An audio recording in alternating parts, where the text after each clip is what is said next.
Bien, merci. Bonjour, Nabande Kono Sobali Kotala Biso, Natango Koki RDC. C'est Jésus en collé à la présentation. Na Pesibino Sombote, Bozali Kotala Biso de partout. Je vais essayer de regarder l'image si c'est bonne. L'image me signale que c'est très bonne. Et je vais tester un peu les sons si c'est bon. Et aussi les sons c'est bon. Merci beaucoup. Naba Kongoma, Nignon Sobazali Kolanda Biso partout à travers le monde. Merci beaucoup.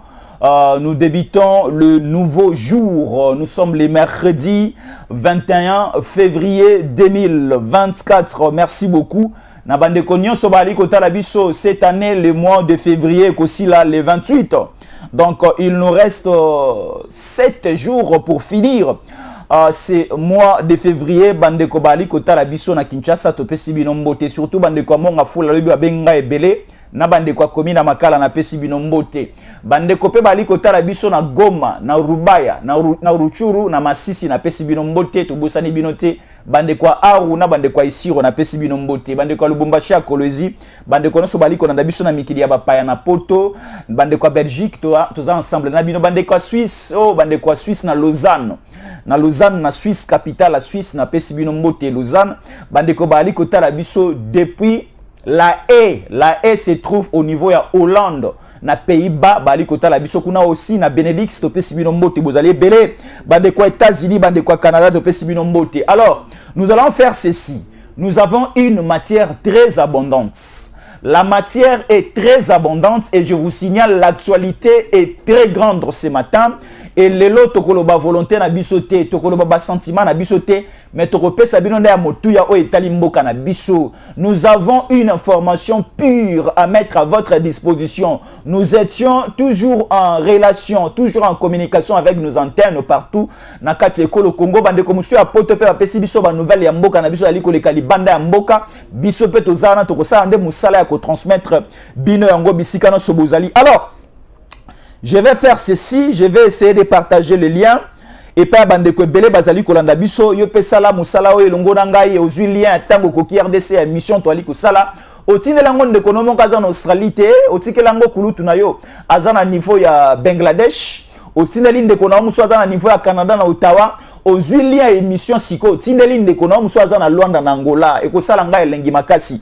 Po biso nyonso to zwa motu ya kolanda de A à Z. Otobongisi kosala na bino longo. Voilà ce que je fais. Tango Koki RDC, merci beaucoup en direct de Kinshasa. Bandeko baza déjà belé.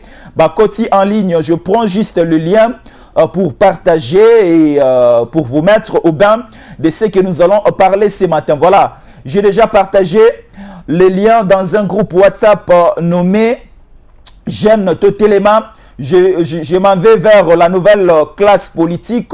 Je m'en vais sur Bossolo na politique, état de siège info. Être fort, c'est être informé. Presse responsable, info Congo Kinshasa de père et de mère. Quoi encore, il y a aussi bâtissons la RDC, changeons la politique, flash info. Flash et info sur la RDC. Il y a beaucoup de groupes WhatsApp. Ce que l'on peut dans un groupe WhatsApp Nabiso, au tiki juste un numéro non sur commentaire. Donc sur un groupe WhatsApp Nabiso, au to bengi des pères et des mères RDC. Baza et belé. Oh déjà balandara biso en direct aussi na ba groupe WhatsApp Nabiso. Batinde la rabiso pe bilili bazwaka pe bilili belé. Yamayo o les Kaganais la République démocratique du Congo. Au travers notre groupe WhatsApp, Bandeko Baza est belé déjà en direct. Tome Kampe Komata parce que on a kolobalele gozala mutu na talibino sikoyo. Moi c'est Jésus Ankolé.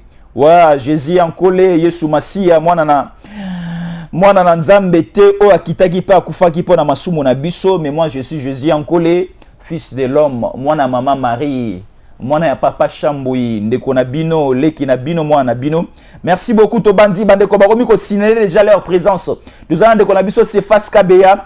Bonjour ndeko Jésus Ankolé, c'est depuis Kolezi. Merci beaucoup ndeko na biso Touliwa, je vous suis avec beaucoup d'attente à Motuya Otolaki Kolobelabino Lelo, Tokokundo la Marambo Belé, secret Belé, Boli Bisangai, secret Bela Kolobezali. Alors nous allons parler de ceci. Tokofunda Bate Belé, tokobimisa pe motakala ya bato ebele na miso ya bato balobi eza na ndeke moko boye soki aza ya kokita na se alataka bilamba mais soka bandi kopumbwe nda longoli bilamba siko lelo biso tokopumbwa likolo kopumbwa na biso tokolongola bakonzi bautorité bainfiltre bele bakadia mpembe bele ya Congo bilamba na kati émission lelo bolimbisa ngai na loba boye. Alors nous sommes là, le titre de notre émission, excusez-nous, le titre de notre émission c'est bien mentionné. Voilà, merci beaucoup. Nous sommes là déjà.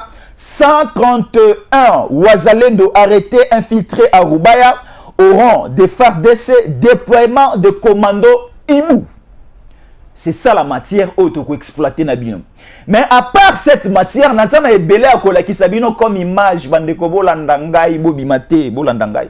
Alors, il y avait la démission, il y a Premier ministre Samaloukonde de Salama Kilobi, à qui n'a déposé Mokanda na ya démission et pas le chef de l'État Félix Antoine Tshisekedi Tshilombo n'a parlé de la nation na OIA pardon n'a parlé de la nation parce que parler de la nation za mususu OIA pesa mususu Samaloukonde akendaki ko déposer Mokanda na ye na OIA lobby il y a démission parce que il y a incompatibilité il y a kozala élu comme député national kozala pe membre du gouvernement il y a incompatibilité il y a un article de la constitution en tant que la bino angwa boye et lobiango.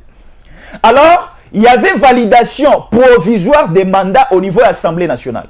Alors, le bureau d'âge de l'Assemblée nationale, Kambami, na Christophe Mbosoko de Mpouanga, a pesaki na ba députés nationaux nyonso nouvellement élus, a pesaki bango 8 jours conformément à la loi, ba pona soki bakotika la ba ministre, ou encore ba pona soki bako kende bakotika la na parlement.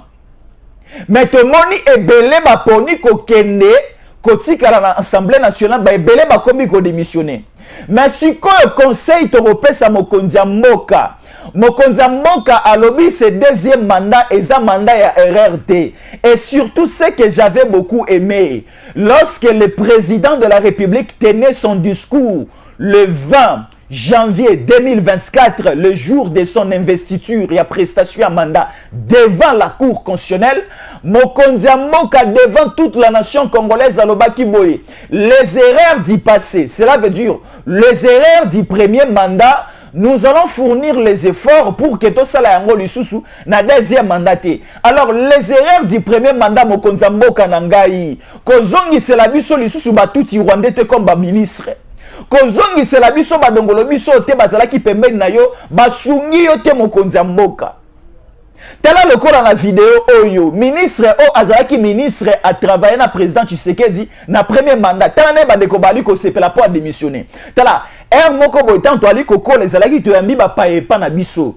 Mopaya sali une semaine, 2 semaines alingia zonga na yake ndepa na emetoko mo lela ozo zonga pona nini bakisela biso mikolomi bale misato liboso vana suna biso mais siko so mopaya bakomo benga na eseka mopaya mabe tala ba ministre oyo ba embeli bango bo kende bobomi ministère suivons d'abord ceci na ozonga siko na pesa ba nouvelle à est.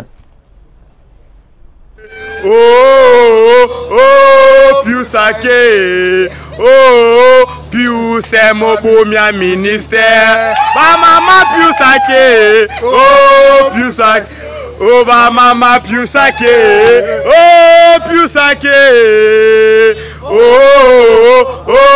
Piusake Pius Mobomia ministère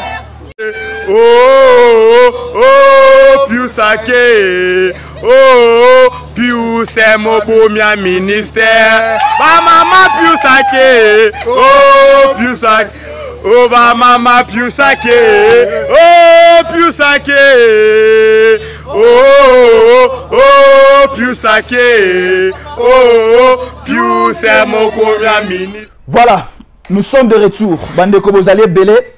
Nalingaki avant na kota na matière nanga moko na lelo toza mercredi 21 février 2024 avant na kota na matière nangai lokola toza na moi privilège biso na bino tanto sangana kato sola mangamba mboka bakonzi balandaka mokonza mboka landaka biso bolimbisa ngana lo baboy alors tolobi bazongisa lisusu bato akala te.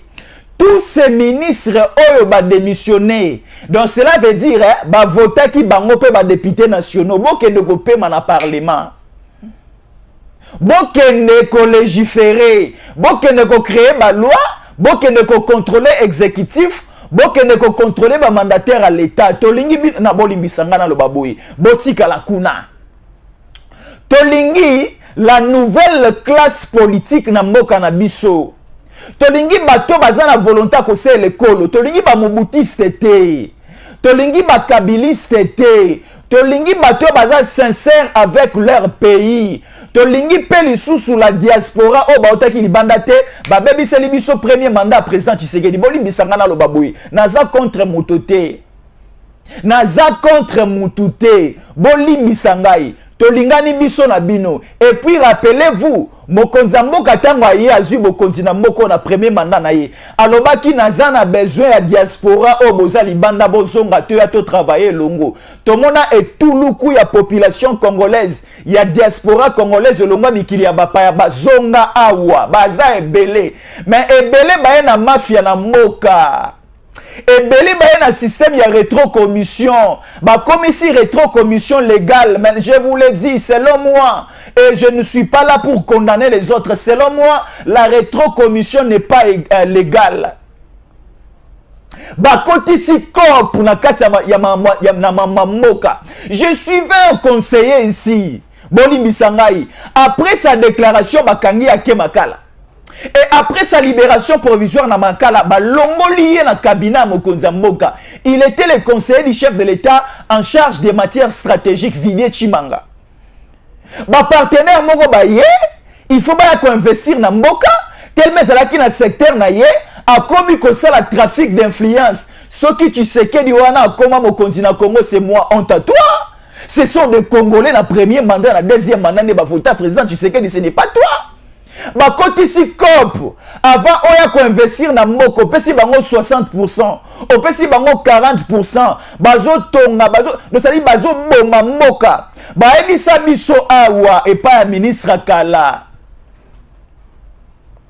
Il y a justice Luzolo Bambi. Alors plus ou moins 15 milliards de dollars l'an et kendaka na ba poche à Batou. Je dis je ne mange pas les mots. 15 milliards de dollars par an et kendaka na ba poche à Batou. C'est plus que même le budget du pays. Oh, ezo kenana bali benga bateau, bali kotonga, babali basimi bale misatu minei, babali na ba mineur bali koluele bango bandako. Bolimbisangai, place ngai na Vandaka, en face de moi il y a un Nigérien à Tonganda qui a 6 étages. Na 6 étages, on a un appartement, il y a 500, il y a 600 $ le mois. Je vois une fille à Bimakate, et ça motomoko à travailler quelque part, j'étais le nom. Alouela Kaenako, c'est une fille de 18 ans, 19 ans. La fille est véhiculée dans Mongo ya Moka. Nous avons besoin de lutter contre les antivaleurs. Mokonza Moka vana banda makambo na ngana ngena loba. To lutter ensemble na biso swali kotala na tongo lelo. To lutter ke bato akala o ba travailler mabe bazonga te. Bakotisi basi na bango na fonction publique. Bakomisi bana na bango ba DG na ba entreprise à l'état. Biso do sate. Biso pe to bundeli mboko te. Est-ce que ça bino? Vous travaillez, vous circulez dans des jeeps climatisés, dans des bureaux climatisés, mais nous transpirons et nous mettons notre vie en danger pour tout le Belamoka. Tola lisi Katumbia bungite, Katumbia bungi pona biso, Katumbia zolo balisusu. Totandi Katumbi to itie to kalingiye to sadi to cheye motakala na moi Katumbi a reçu te koya na projet na ya balkanisation ezalaki bien planifié au niveau de Rwanda azo bokondiawa bisonde to lité poto bimisa Katumbi libanda ba vota été to lité awa to bimisi Kabila to lité awa siko il faut to mona bato yo to litaki elongo na bango ba travailler pe malamu pona mboka. Bande ko bolimbisanga na lobaboye ezali ko sala passe pardon bobenga biso te bobenga biso na noté pardon bolimbisa bobenga te pardon na koloba bosambela pona nga makasi parce que makambo na kolobebele ko silikisa bande ko belé baza na mafia mboka oma. Merci beaucoup. Alors na banda siko matière na ngai nalobaki lelo na kolobela quelques wazalendo fabriqués au bakoti na baran ya ba wazalendo ya malamu balingi ba bebisa ba prouesse élite au ba wazalendo balingi ba bunda basaela pona mboka na bango. 131 wazalendo arrêtés. Nalobi batika bamote. La loi sur la pendaison, il faut continuer. Donc, c'est-à-dire, il faut... Les Occidentaux, les Américains, basant la leçon à quoi apprendre bisoté. Donc, c'est-à-dire, nous sommes un pays autonome. Il y a des lois où ils allaient corriger Mokana Bisso. Si nous constatons quelque part, il y a des couacs, il y a des fautes, il y a des failles, nous devons nous-mêmes essayer de planifier les choses et de mettre les choses sur une bonne route et sur la bonne voie. C'est ça. Alors, aujourd'hui, na mboka na biso soki tomoni peut-être quelque part makambo comme Simba bakoluka bakende côté mamozo simbela baboma babebisa na mboka oyo balancela biso programme agricole ya Bukangalonzo kolesa kisasa lesi Congo matembele tikali tokabeli bagabonais tokabeli ba Brazzaville tellement que c'était un projet quoi ko sunga bana mboka bandongolo miso balingaka mama malamu sala na Congo te banandi ba matata ponyo ba Kabila ainsi de suite ba boma projet Bukangalonzo sikoyo lelo pour la libération du Congo, pour mettre Kagame KO, pour finir l'agression rwandaise, pour déloger les M23 RDF qui sont des terroristes. Bazali ko commettre des choses un peu trop bizarres et des tueries par-ci par-là. Na Rubaya, na Ruchuru, na Masisi, na Niragongo, ainsi de suite. Béni territoire, béni ville. À Sikoyo, il y a des volontaires, les réservistes reconnus par la loi congolaise, côté sur terrain que nous appelons les Wazalendo, pour prêter la main forte au FARDC. Sikoyo bakoti selimiso chinois a piraté Wazalendo. Chinois a piraté Wazalendo bande konanga ba kotala ngai. Chinois a piraté Wazalendo. Chinois linga komone loko a Turquie kotate. Lelo o komona 4 poches présidentielles à Turquie koti na marché. Chinois peut à rapide à sali aye lemba. On nous a envoyé des Wazalendo pirates, les Wazalendo Tutsi ainsi to kangi bango basilike. Nous allons continuer l'opération. Rubaya, c'était une base qui alimentait l'économie rwandaise à l'époque de Kabila. Laissez-moi vous dire ceci. Rubaya, c'était une zone qui a été cédée entre les mains du CNDP. Le CNDP comme patron, ezala kindeko nanyo abunana koko akokufa na boloko mwanga chuchu. Na Rubaya wana coltan ezali ko bima lokola matembele coltan. Tozo mona ba iPhone, tozo mona ba biloko no sali ko sala ma mikolo abo. Coltan ezali ko bima kuna lokola matembele. Alors bazwa ki Rubaya wana et ba pesa ki yango à la disposition du Rwanda et sous une exploitation ya mwanga chuchu avec son entreprise, sa société appelée SMB. Bazusiko des militaires au Baouti na région militaire rwandaise militaire rwandais bazali koya ko battre la société bazali koya ko sala exploitation ya ba minerais na Rubaya. Mais à l'heure où nous parlons, Rubaya a été occupé jadis par les M23 RDF, les terroristes rwandais. Mais Sikotan Bawazalendo Baye, Bawazalendo va récupérer Rubaya. Alors Sikoyo, qu'est-ce qui a été fait? Boli Bisangana Lobaboy. Tomata moi mukeko tomata. Tomata na ngina banda ko Lobaboy. Bisingana Lobana umelati. Na banda ko Lobana. Oze la motasuka kota. Motasuka mwezana yoka ndeko ndenga lobi. Ndeko na biso Mayombo Benjamin. Bonjour Jésus, je te suis à partir de Angola. Merci beaucoup na sa de kwa Gombe ba masha momeno na kisasa na Gombe na lingi bino makasi ngai pe naza musika te kaka Gombe pesa ka pembeni na nga na pesi bino mbote. Peut-être après émission na kwa ko lekana peso pembote siko ali kotala ngai naza voisin na yo na Gombe. Alors ndeko na biso mso ali kotala biso komone Henri Nyamashongo. Henri Nyamashongo, ingénieur docteur Henri Nyamashongo, je vous suis bien au niveau du Kasai. Bande kwa Kasai ba masha momeno na peso bino mbote. Ndeko maréchal Ngoyi. Bonjour ndeko maréchal Ngoyi depuis Afrique du Sud. Zoé Patrick Kazadi. Bonjour Jésus, je vous suis depuis Kolosi, il y a Lisono 5/5. depuis Kolosi à Lissano, voilà, depuis Kolosi à Lissano, 5 sur 5, de Konabiso Moussousou, Kombo na Enani, Miguel, Nakoufi, Nakoseka. Merci beaucoup, Ndeko Patrick Kombe, pas question de ministre idiot encore au gouvernement, s'il vous plaît. Merci beaucoup. Bienvenue Kazaï, dans tout ça, la première personne à arrêter, c'est le procureur de la République qui n'agit pas entre plusieurs dénonciations. Merci beaucoup. La lecture des messages. Michel Kankou, DCG, merci beaucoup. Okoyoka Boko, Kamakambu Ndeko Michel. Naebisio Zalaki Mioko Kamakambu.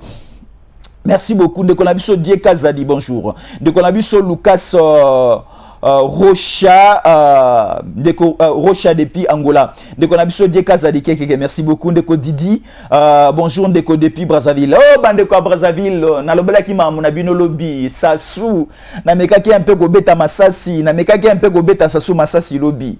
Mais bolimbi sanga suke na lobaki mabe, c'était juste la vérité. Na betaki Sassou Makasi Masasi à lobby. Ndeko Nabiso Mususu Komelinga bo kombo na enane ndeko Kitenge Nathan.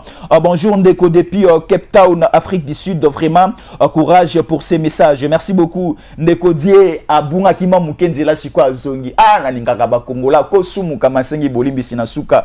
Ndeko Die Kazadi asengi bolimbi si, merci beaucoup. Ndeko Nabiso Pelangamo courage mon frère. Ndeko Nabiso Doudou Antiani, bonjour, je vous suis depuis Matete.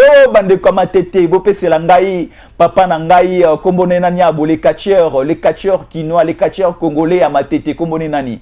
Edingwe bo peselanga Edingwe mbote est-ce qu'azali kaka na yokaki akufi non kaka zobela na yokaki badoléance ba SOS ba pese moi mosola ke ngozoa soin na poto, est-ce que Edingwe za awa, est-ce qu'aza en bonne santé, est-ce qu'aza na mikili ya bapa na Belgique ndenge ba sengaki ba konzi ba pesa mo lo meya kende ou bien azongela kibiso aza en très bonne santé na kolinga ndeko na biso oyo ameka mpe ko pesa biso information sur ndeko na biso aboye kombo na enani Edingwe moto na ngenge. Ndeko na biso Faustin Mbungu, bonjour Faustin Mbungu, depuis l'Angola, courage pour vos efforts, combien louable pour cette lutte. Merci beaucoup. Ndeko na biso Sierra Osako, loi ya pendaison ezali makambo ya wana nyonso ekosila. Merci beaucoup. Sikona bandoloba na banda koloba na komia boyeke ba wazalendo bele bakangi ta to sepela ki na musala ya ba wazalendo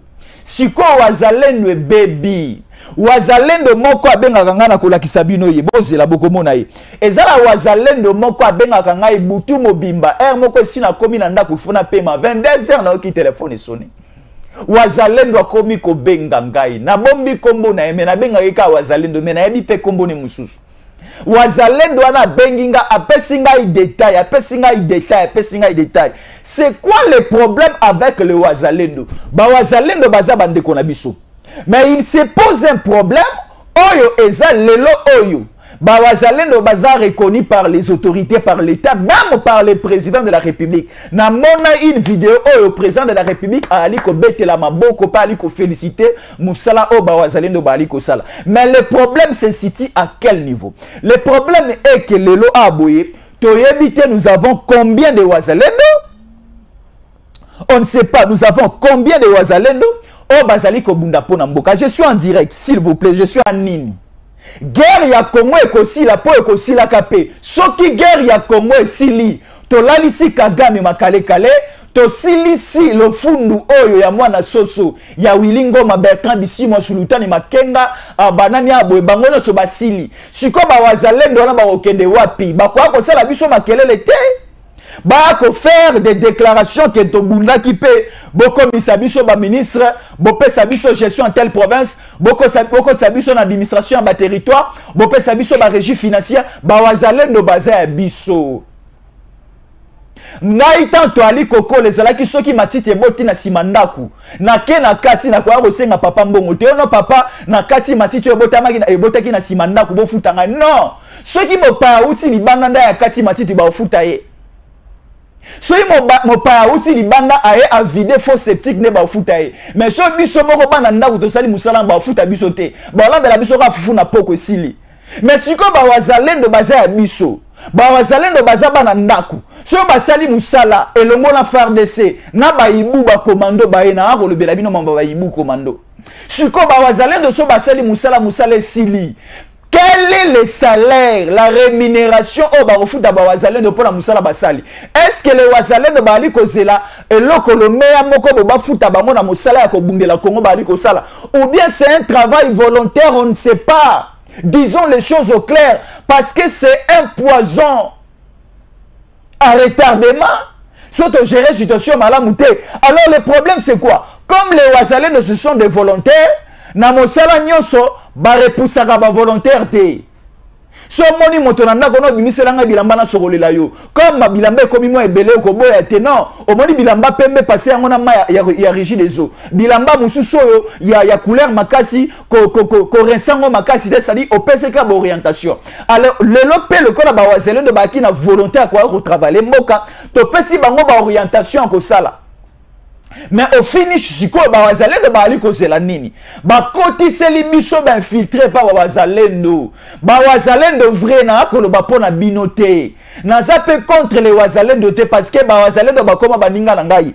Il y a un groupe de wazalendo arrêté par Kabila baza awa na prison ndolo ba benga ngalobi balobi Jésus encore le tango koki RDC lobela biso président Facha Yoka à l'époque il y a régime passé à l'époque à Kabila wazalendo bandi lelo tetikanga na ebisabino wazalendo bande kobele ba oka na 2023 2022 2021 or le wazalendo sa date e banda kala ba wazalendo ba repoussa ba M23 ba Rwandais à l'époque il y a Mamadou Ndala, il travaillait ensemble avec Mamadou Ndala et à l'époque c'était des véritables wazalendo qui travaillaient avec des mystiques spirituels.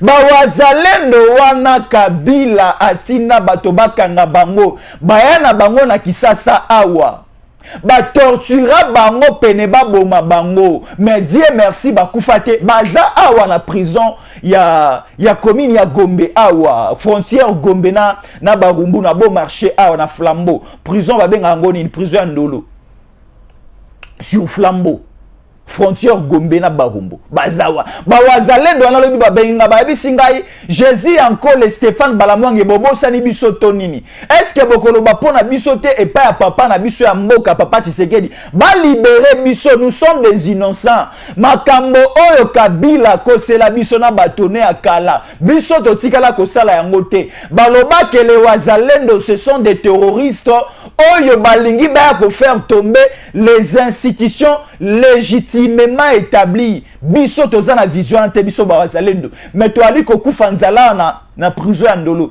na bisi bango bande kolanga ba wazalendo nzamba pambola ngai nazo ata $100 ata 200 ata 300 ata 1000 ata 2000 ata 3000 na kota la bino soki na zwi mosolo wana koya kota la bino na bisi bango bongo mais na lobby nazana mbongo akopesa bino te bilamba pa akopesa bino ezate parce que nanu nzamba pambolinga te lokola boali kozela kokana nzamba pambola ngai mais eloko nga nazana ngoka koloba c'est simple ma voix et ma communication et aussi l'audience au nazana ngo toeba après la mission ba wazalendo sur terrain ils seront transformés en FARDC so mosala ya bitumbe sili mosala ya guerre sili tokozwa ba wazalendo ya lelo olobi ba okoba ba wazalendo akala to komisi bango ba militaire à FARDC parce que baza pe l'expérience à terrain na schéma de guerre na stratégie de guerre ba ebo bunda nzambe na ngai ba pirater ba wazalendo na ngai bande ko bo akobenga pona nini bolanda nanu boyoka boyebisa nga na loba na bando loba merci beaucoup et si na bando loba ba pirater ba wazalendo na ngai banzamba lola. Voilà, maman Nabiso Bahati Walesa, depuis la Grande-Bretagne, à Longwen, à London, à commis na pays de Galles, et pas à Bagaret Bell, à Pessinga Imbote. Merci beaucoup, maman Bahati Walesa, Walesa Wani, Wanzambi, Bahati Wamungu, na Pessi Mbote, Yokande Koswa, Boye Kalobi, Boye Ndeko Nangai, Kombo Naye, Ndeko Mardoché Moutombo, bonjour à tous, merci beaucoup Ndeko Mardoché, Ndeko Nabiso. Nicanor, Nicanor André, bonjour mon frère, que Dieu vous bénisse pour nous donner les informations. Merci beaucoup. C'est ça notre ligue de tous les jours. Merci beaucoup Ndeko Nabiso Komone Marie Lina Bahati na Assemblée nationale et Molima na des chambres il faut équita. Voilà. Bakiti sa ba salaire à ba député. Na lobby mokonza mboka tanga zotambola na suka campagne électorale na ye je lui suivais na manako skolanda mokonza mboka na nga na Top Congo balobeli mokonza mboka pa ya nanga Christian Lusako na za ya nanga ba bisie boya balobi mokonza mboka cette fois-ci na deuxième mandat na yo salaire ba député kita parce que par les mecs comme cop ba kitisa elonga 21 000 wana Atanga ilelo ba congolais ba komisinga député national. Oui, nalula mbongo, nalinga kambongo, mais je ne suis pas prêt à tout faire pour l'argent. Tala nalinga mbongo, moko akoyela mbongo te pona bo majansi ki bal na onlinga te. Nalinga kambongo, mais je ne suis pas prêt à tout faire pour l'argent. Nalinga kambongo na koyiko kende kokota na kibonganga te pona zwa mbongo. Nalingaka mbongo na koyiko kende kokoma criminel na zwa mandoki te na mana ko bongo bandeko na nga na Goma pona mbongo Kagame na osala te mais j'aime l'argent nalinga mbongo makasi et mbongo esedizaka nga makasi koleka mwasi oche mwasi oche mbongo na kolanda place mbongo ezali mais so na moni mbongo eza na makila na koya te mbongo eza na bosoto na koya te l'argent aime les parfums. L'argent aime les VIP et l'argent aime la sainteté. Quand on grandissait, notre papa nous conseillait, alobi, omoni mbongo elingaka respect. Tangu nzamba sali ngolu, ozali ko simba mbongo. Vous touchez de l'argent, ba $100, ba 200, ba 1000, ba $50,000 ezoya wawa. Yeba ko gérer yango parce que mbongo so ozo respecter yango te sore kimi yo goya sute.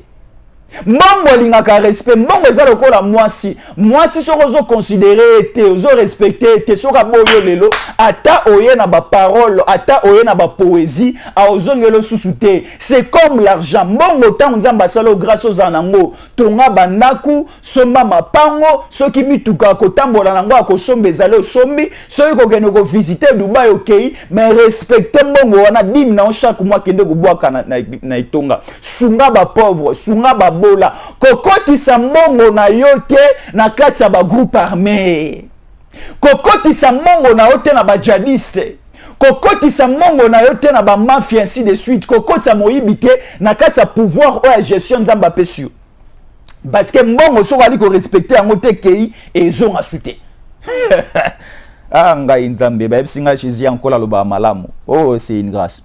Merci beaucoup de konanga de Solange Nala. Bonjour bakitisa même yaba ministre. De konanga lobi ya liboso loba yaba kitisa salaire yaba député oui $21,000 ba buka yango tati na 5,000. Ni habite sur 5,000 c'est bon. Ba buka 21 tina na 5,000 c'est bon. Ba zui o ekotika la likolo 21 moins 5, 21 moins 5 et au sala combien? Et au sala bah 16 000 ekotikala. C'est ça non? Ouais, 16 000 wana to koti sango na mamusu. 21 vraiment au pesi mutumongo $21,000. On nous dit il y a aussi les imprévus, les invisibles. Et si comme mongo nyoso mboko ezaka bino biso to kolia te bandeko ba okufa na ese bali ko zanga ata dipiro no ba pamba.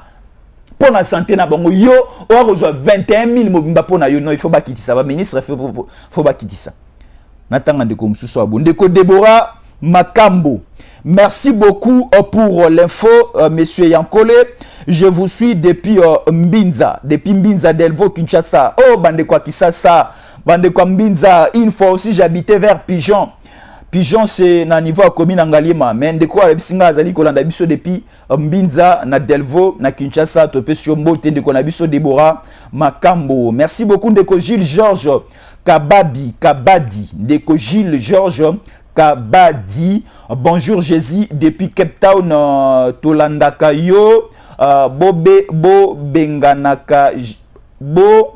bengaka Jean-Pierre Bemba rebelle Tepo AC Silisa rébellion contre pouvoir ya Rwanda. Merci beaucoup. Biso dotikala koloba Jean-Pierre Bemba za rebelle Bolimbi sanga soki une fois na beta libaku mais je ne me rappelle pas na tikala ko benga papa Jean-Pierre Bemba rebelle parce que za tata nangai ngana sala pression na loba makasi po papa Jean-Pierre Bemba akoma nesiko azalelo. Papa Jean-Pierre Bemba Gombo lorsque balingi ba bimisa gouvernement, c'est un secret à bolimbisa ngana loba. Lorsque balingi ba bimisa gouvernement sama lukonde 2. Balobi que MLC a rejoint ministère de la défense.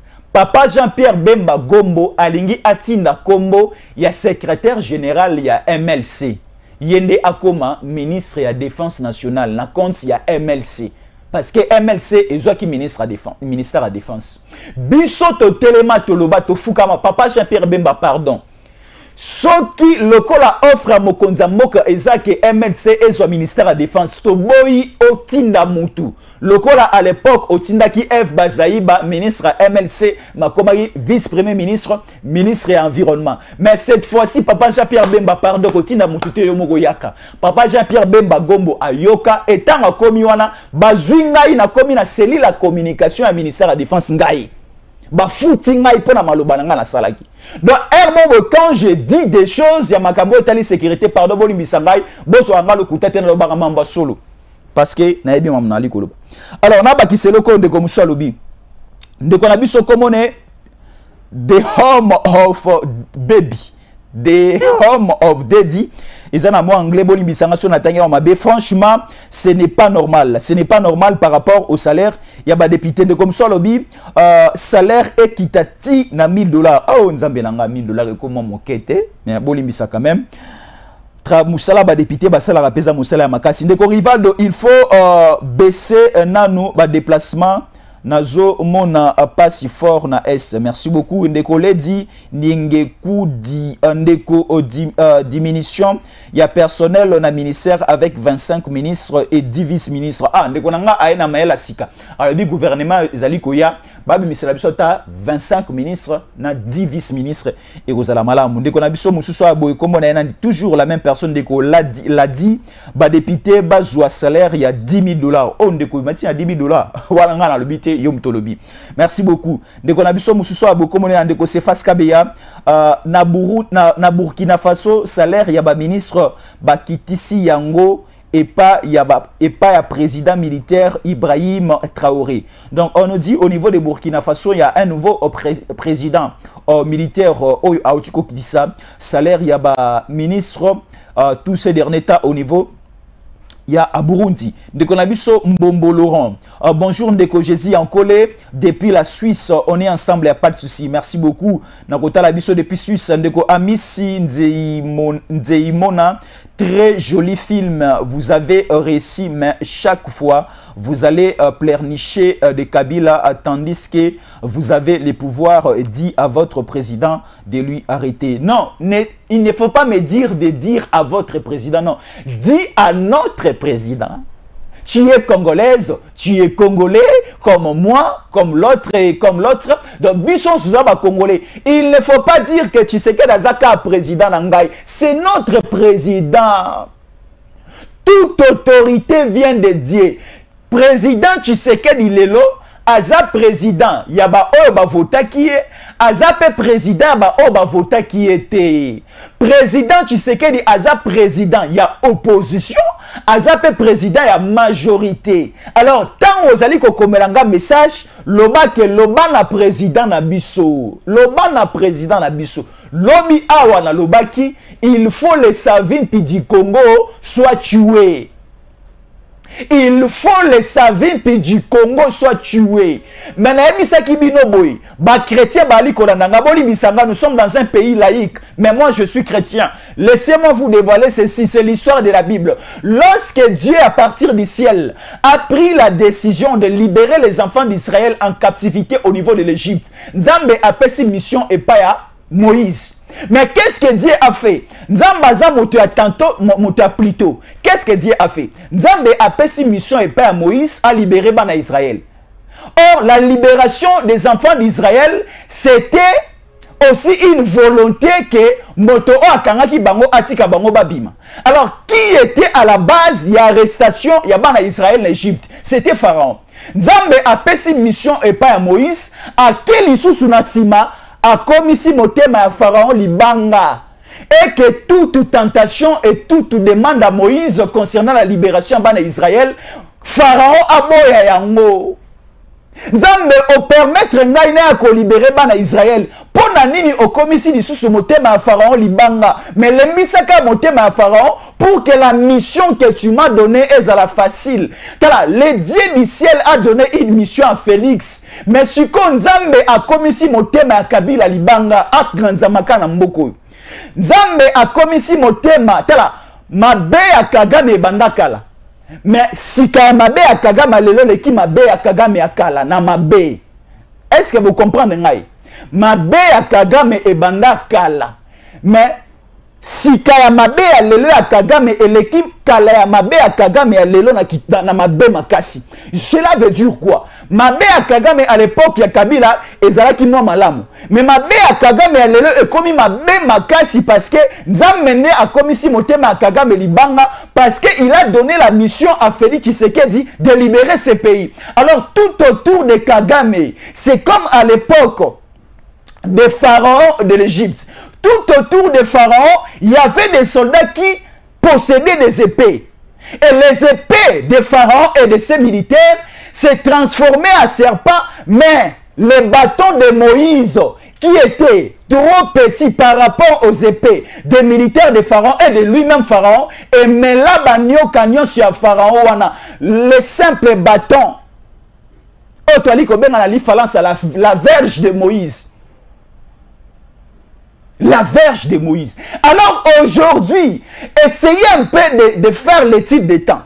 Tala mabe a Kagame nenge matin de lolelo. Tala l'agression rwandaise nenge matin de lolelo. Toali koka aéroport Goma attaqué. Toali koka armée nabiso infiltré. Toali koka des militaires rwandais du jour au lendemain bali kokota nous agresser. Ainsi de suite. Donc cela veut dire Dieu est déjà à terme de la mission qu'il a donnée à président Tshisekedi.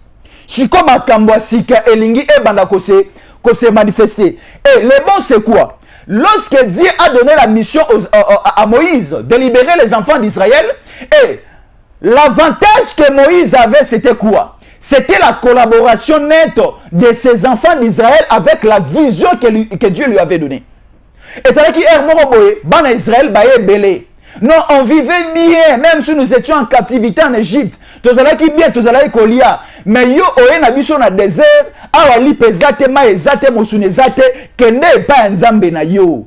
Ne bato musu ba komo bisanga lobela président na Tshisekedi. A ça là quelque chose. Comme aussi on disait à l'époque à Moïse, allez chez ton Dieu et dis-lui que toi na ma komela te musuni ya Goliath. Moïse est monté à la montagne.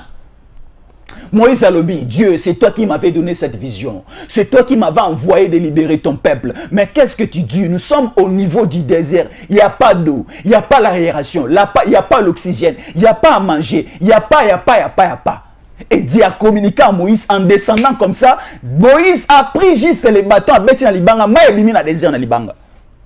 Et la manne est tombée au niveau du désert. Les enfants d'Israël le mangeaient jusqu'à leur faim.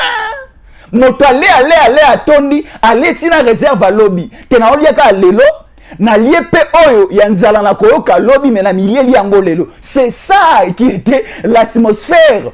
Oyo banda koleka à l'époque au niveau du désert. Alors cela veut dire quoi? Envoyez-moi dire. Boye bisanga Jésus encore le matin na ngomba. Yebisa président na biso Tshisekedi, nous avons besoin de la libération de Bunagana. Je vais monter parce que si Namati, je suis déjà au sommet de la montagne, vers la colline. Je dis maintenant au président Fachi, ton peuple a dit. Peuple a voté Kyo, Congolais des pères et des mères a voté Kyo, nous avons besoin de Bunagana. Peuple congolais a voté Kyo, notre armée est infiltrée, il faut faire quelque chose. Et ça, en général, moi, dernièrement, Jésus encore le pardon. Tu connais un combo dans la télévision parce que tellement on a dit qu'on a un combo dans la Simon, qu'on employé, infiltré. Bah, quand ça n'a pas naza, tout Rwandais infiltré dans la armée congolaise, n'a pas dit qu'on a congolais bakufa. Bah, quoi, qu'on déclassé, qu'on bomanga, qu'on empoisonné, pamba, pardon, libisangai. Bah, soldats, bah, militaires rebellés. Donc tu as quelque chose pour ton pays, il faut parler. Kobomba sangote na continue kotanga bande ko ba indi si lisusu aboyi. Madame Sophie Kiboba là c'est ma maman. Angaye. Maman Sophie Kiboba alobi nini? Maman Sophie Kiboba komi nini? Mama Sophie Kibobo za wapi okomini natanga okasi. Mama Sophie Kiboba ya lobi. Sophie Kiboba, nous prions pour vous et tous les Wazalendo, rien ne vous arrivera de mauvais. Oh, oh, là c'est une chrétienne qui parle. Là, c'est une maman qui parle, Sophie Kiboba. Nous prions pour vous et tous les Wazalendo. Rien de mauvais vous arrivera de mauvais. Merci beaucoup. Maman Sophie Kiboba, de Konabiso Solange, nos soldats doivent être bien occupés pour bien. Il faut Kuboma Ata. Il faut Bakoma Ata na $800. Ah, ouais. Voilà, merci beaucoup. Maman Nabiso Solange, Nala Alobi, soldat Nabiso.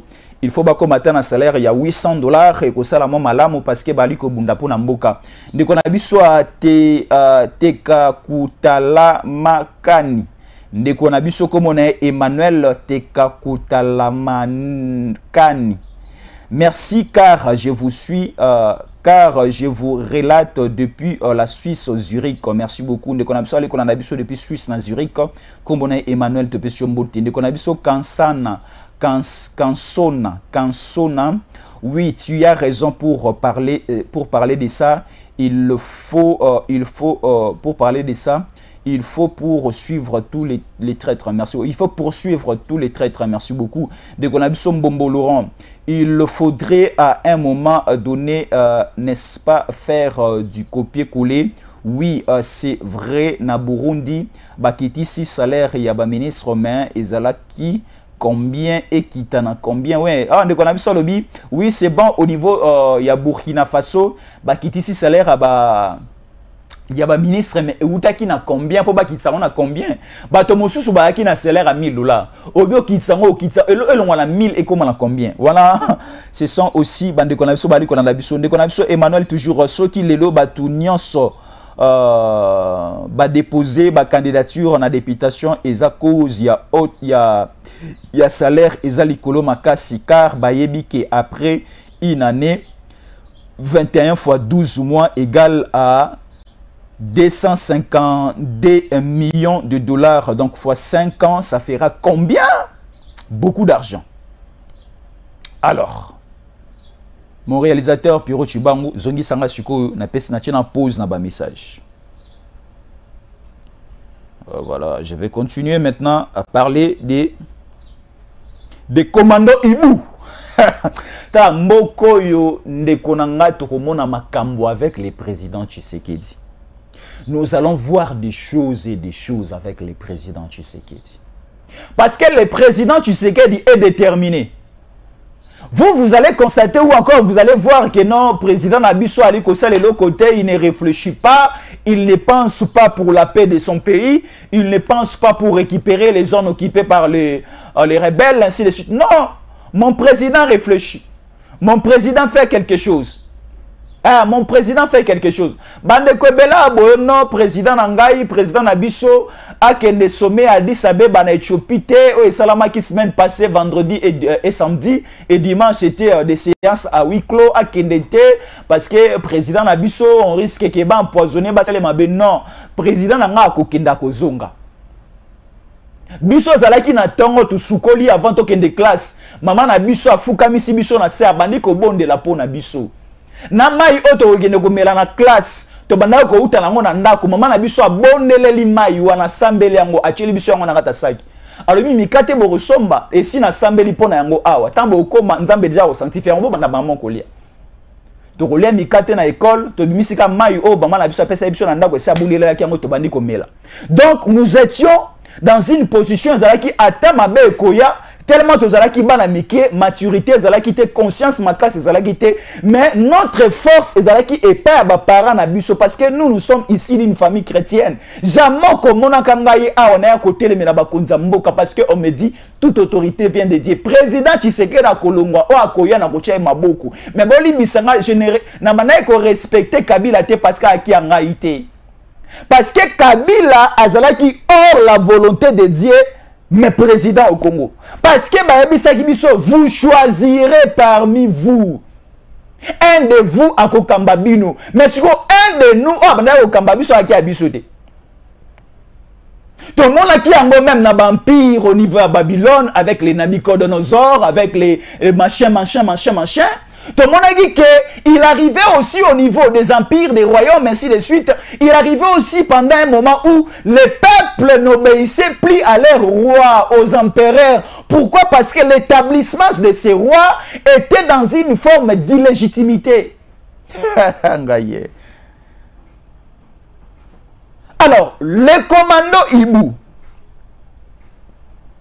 Ici, nous allons utiliser toutes les voies pour libérer la République démocratique du Congo. Même Mobutu l'a dit au Congo. Même s'il faut aller consulter Lucifer, nous allons aller consulter Lucifer. Nous allons aller consulter Satan pour libérer ce pays. Et la paix a un prix. Biso tokolite tokozala sima mo kontina biso na baide na enyo sha malamu. Tala mo kontina biso koma kiti na niveau yo kende signer partenariat avec le pays de l'EAC. Armée régionale ya bato babundisa biso mais mo kontina biso abi tantôt avec les diables. Toi na diable parmi nous si nous allons trouver solution. Kofi Olomide na moko ya Betali Baku abebani na Félix Oise quoi. Félix Oise quoi aena loembo na lobi akosolola kana Kofiti nzambe na Satan ba kosolola. Siko une fois na vandi, je suivais la télé, je vis une chanson intitulée Au pur. Featuring Kofi Olomide na Félix Oise quoi. Il y a quelques mois passés, ba yembi ensemble. Siko na vandi, na lobi est-ce que nzambe na Satan si ba yokani po Oise quoi na Kofi ba vanda ici kama ba solola. J'ai réfléchi na bi ah non. Nzambe pena Satan babebanaka à l'époque parce que Satan faisait partie des anges du ciel et Nzambe abebanina Satan à Boakiye à Kouina Mabele, c'est lui qui tourmente son peuple. Mais à une certaine époque, rappelez-vous de Noé. Rappelez-vous de la Bible. Si c'est Noé ou encore j'ai oublié le nom, vous allez me rectifier. Nzambe na Satan bakutana basolola. Et Satan a demandé la permission. Si quelqu'un a persécuté, si réellement l'ingakayo a celle la kaona busolo. Ake abomi banyamana ye, bana bakufi et il était trop malade, prêt à mourir et Satan attendait que la personne ou persécuté a fini Nzambe. Mais alieka liaka abino na otika nzambe na ngai te. Il y a des gens même dans des moments difficiles akangamika na nzambe ne. Nzambe na ngai na leki déjà 45 ans na komo ke na 50 ans. Ménopause ye mais nzambe yo botisa Sarah botisa pengai. Il y a des gens au bazan la foi, on dit la foi paye. La foi autozana avec le président Tshisekedi, ça va payer toujours na mort na biso. Nous allons voir notre pays libéré. Nous à la légère lorsque le président Fachi avait déclaré, avait dit que nous sommes et nous serons un Allemand d'Afrique. Non, ça va se concrétiser. Prenez ça à la légère, mais vous rêvez, vous allez toujours continuer à rêver. Biso otoaliko croire à la pensée à bateau bazan la volonté à ressusciter moka. Yokena moka liboso, nous serons joyeux. Baby sanga ezalaki est-ce que ezalaki Noé? O babé banaki biloko ne kufa qui est beba qui après ça et kolamoka il était riche. Job, ah voilà les noms m'échappaient. Job, c'était Job. Job persécuté. Job banaba koufi. Banyame koufi, richesse na ya la goni et bébé nyonso. Oh, c'est là qu'il solo nzambe na Satan ba vana ina ba yokanaki. To mekaena sora ofinga mais sora fingiote et après ça la persécution de Satan, nzambe a quadruplement, quintuplement millions ceux qui a multiplié encore la richesse. Il y a Job fois 1000 fois 1 million et Job était à son époque l'homme le plus riche du monde. Donc Zambena Satan peut bavana emo bayukani. Mais aujourd'hui Tshisekedi est Dieu et Kagame et Satan bavana ici comme parce que les revendications de Satan, la demande de Satan, ce n'est pas conforme. Et aujourd'hui le commando Ibubaye. Le Wazalendo Sikoyo, il y aura une inspection kokota tout la Wazalendo malamu bazawapi, ba malamu basangisi bangona ba Ibu. Bakoti a mutualisation avec la FARDC. Awa Sikoyo, Afrique du Sud, c'est Siliki. Afrique du Sud demande ceci. Nous sommes un pays membre, il y a Nations Unies, biso RDC. L'Afrique du Sud aussi est pays membre des Nations Unies. Alors, quelle est la demande d'Afrique du Sud avec Cyril Ramaphosa, le président sud-africain? À Sengi Boya, alors aujourd'hui, la MONUSCO est allée dans la Bisakana pour Bakende.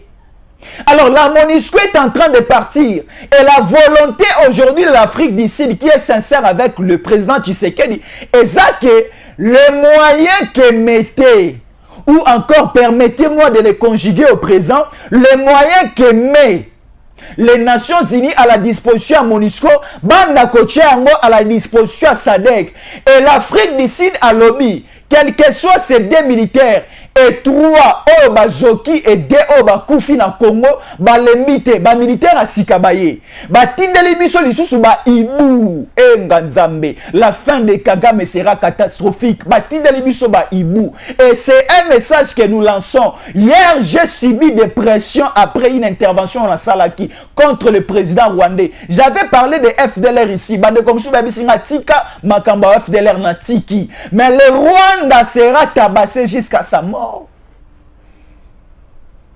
Nakomoke na suka bandeko nangai.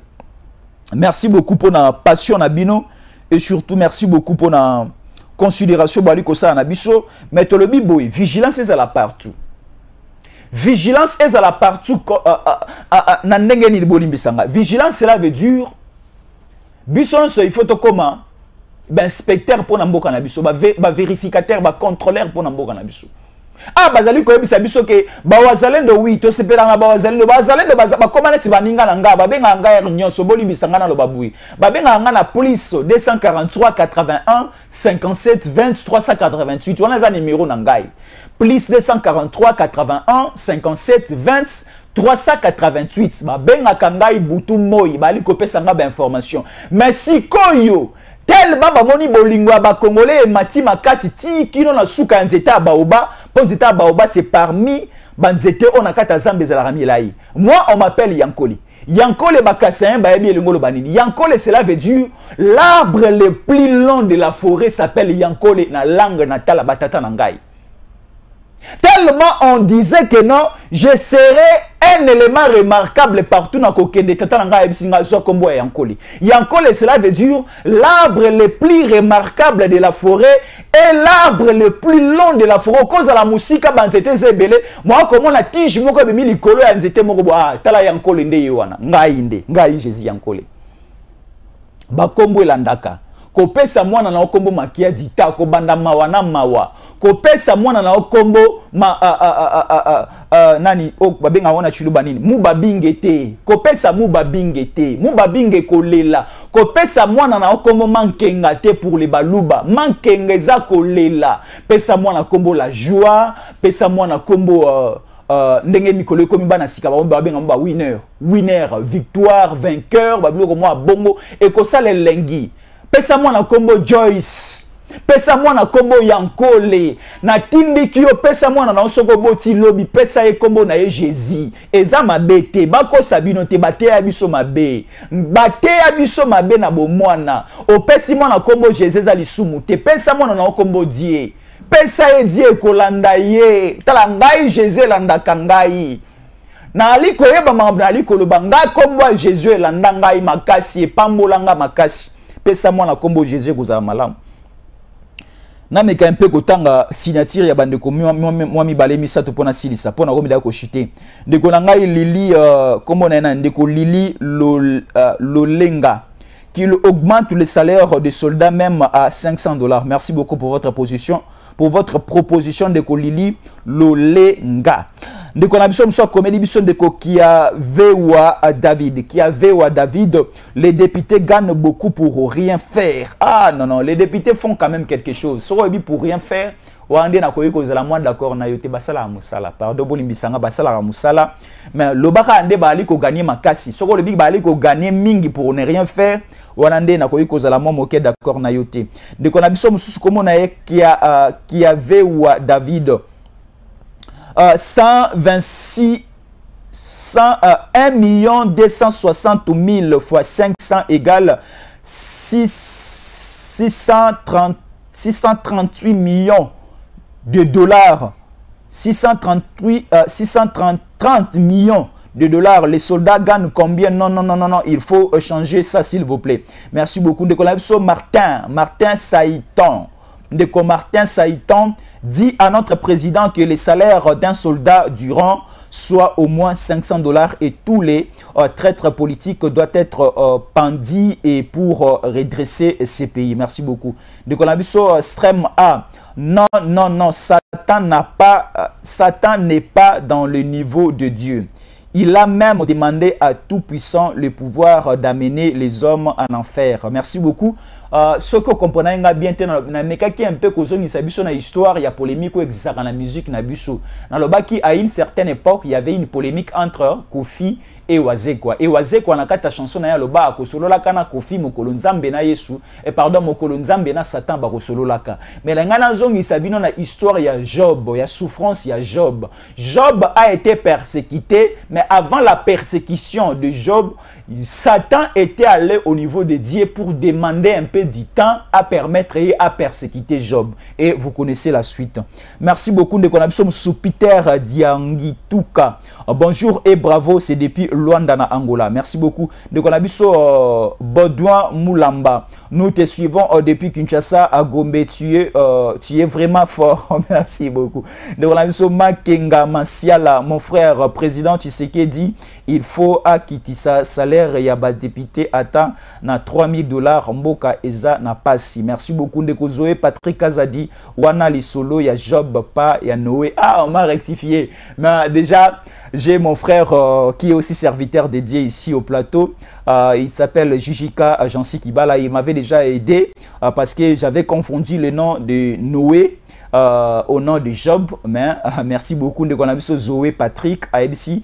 Lisolo wana eza ya Noé te mais eza ya Job parce que lisolo ya Noé eza lisolo ya bateau ya mbula mais lisolo ya Job eza lisolo ya persécution. Ndeko na biso mususu Clémentine Kongolo à l'obi Job. Merci beaucoup. Ndeko Mbombo Laurent à l'obi Job. Ndeko Gilles Georges Kabadi à l'obi Georges. À l'obi Job. Merci beaucoup Ndeko Ledia. Merci beaucoup, nous sommes arrivés à la fin. Merci beaucoup, nous sommes arrivés à la fin. Merci beaucoup na bande kono so batali biso.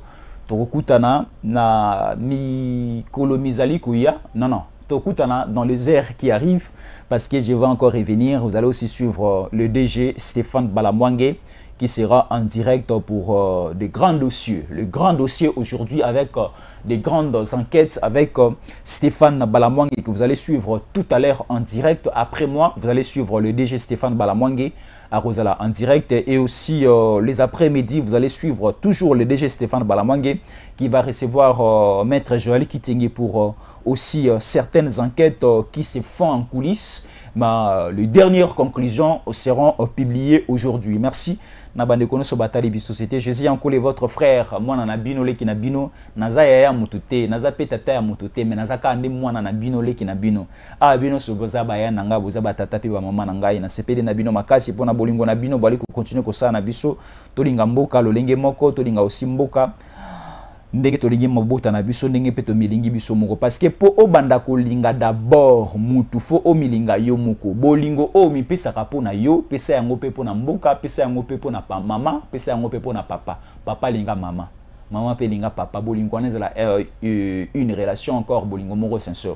Merci beaucoup, à la prochaine.